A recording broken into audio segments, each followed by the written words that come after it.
मैंने कहा कि इसको मैं फाइंड आउट करके भी आपको दिखा देती हूँ। देखें कि हमने माइनस इन्फिनिटी से ये हमने माइनस इन्फिनिटी टू एक्स ही लिखना होगा, ठीक है। अब हमें पता है कि माइनस इन्फिनिटी से ज़ीरो में अगर हम फंक्शन की वैल्यू देखते हैं तो वो क्या है, हमारे पास ज़ीरो है।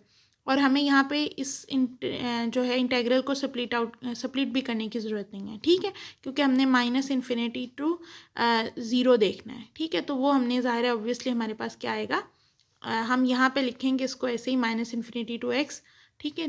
और हमारे पास ये क्या आएगा, ज़ीरो, क्योंकि हमें पता है कि एक्स जो है उसकी वैल्यू हमारे पास लास्ट जो है वो हमारा माइनस इन्फिनिटी टू ये ज़ीरो तक ही है, ठीक है। तो इसमें ये देखेंगे ज़ीरो आ गया।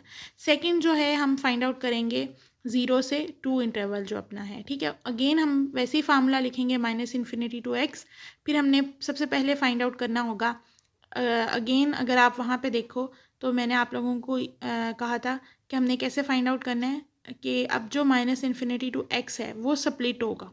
पहले वो माइनस इन्फिनिटी टू ज़ीरो में जाएगा, फिर वो ज़ीरो से एक्स जाएगा, ठीक है। यहाँ पे ज़ीरो से टू नहीं लिखना, मतलब देखें कि जैसे मैंने लास्ट वाले एग्जांपल में आप लोगों को बताया कि फार्मूला था माइनस इन्फिनिटी टू एक्स, ठीक है।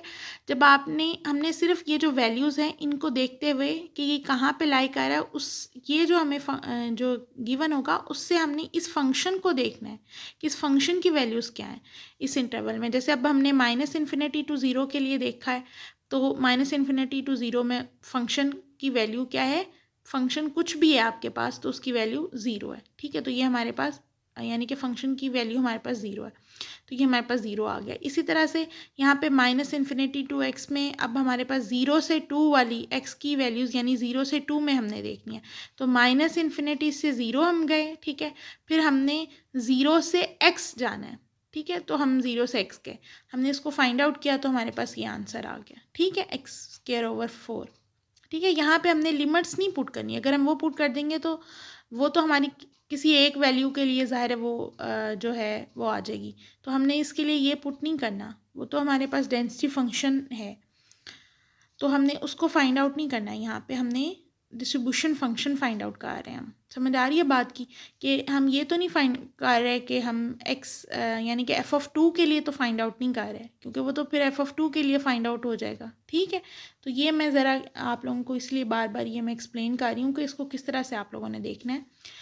इसी तरह जो इसका थर्ड केस है उसमें आप क्या करोगे कि आपने टू से आपने इन्फिनिटी तक देखना है और इसकी वैल्यू वन आती है। मैं इसको आप लोगों को फाइंड आउट करके भी दिखा देती हूँ। पहले मैंने ये फाइंड आउट नहीं किए हुए थे, मैंने कहा था ये खुद कर लेंगे, लेकिन अब मैंने कहा है कि ये मैं कर देती हूँ, ठीक है। अच्छा, तो इसमें अब आप लोगों ने क्या करना है कि ये जो है आपके पास क्या है कि आपने टू से इन्फिनिटी में देखना है। अगेन हम माइनस इन्फिनिटी से एक्स ही लिखेंगे, हमने फार्मूला यही लिखना है अपना। अब यहाँ से हमने पहले किस में देखा, माइनस इन्फिनिटी टू ज़ीरो गए। अब ज़ीरो से हम एक्स नहीं जा सकते क्योंकि हमारा इंटरवल जो है वो टू से इन्फिनिटी में हम इसको देख रहे हैं वैल्यूज़ को, ठीक है। तो फिर हमने ज़ीरो से टू हमारा स्प्लिट आउट होगा, ठीक है, क्योंकि यहाँ पे हमारा फंक्शन हमें पता है कि हमारा फंक्शन की वैल्यूज़ जो हैं वो डिस्ट्रीब्यूशन फंक्शन डेंसिटी फंक्शन की वैल्यू जो है वो स्प्लिट हो रही हैं। तो यहाँ से हम ज़ीरो से टू में जाएंगे और फिर टू से इन्फिनिटी में जाएंगे, ठीक है। तो फिर हमारे पास की जो हमारे पास आएगा वो हमारे पास वन के इक्वल आएगा। तो अब हमारा जो फाइनल डिस्ट्रीब्यूशन फंक्शन बनेगा वो इस तरह से बनेगा, ठीक है। ज़ीरो माइनस इन्फिनिटी से ज़ीरो में ज़ीरो बन रहा है, ठीक है। और उसके बाद ज़ीरो से टू में हमारा एक्स स्क्वायर ओवर 4 बनेगा, टू से इन्फिनिटी में हमारा वन बनेगा।